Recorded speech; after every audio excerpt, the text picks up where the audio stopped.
In this video, I'll show you how to use Narada to help with your scheduling. In your side pane, go to Plugins and click on the calendar settings.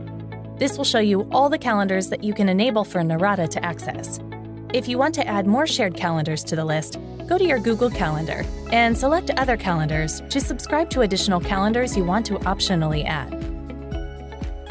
Then, in the calendar settings, switch on the calendars you want Narada to access.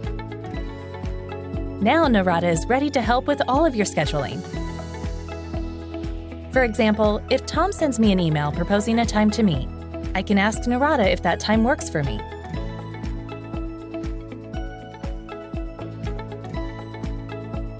I can even ask Narada to reply to Tom proposing an alternate time later that afternoon when I'm free, but not after 4 p.m.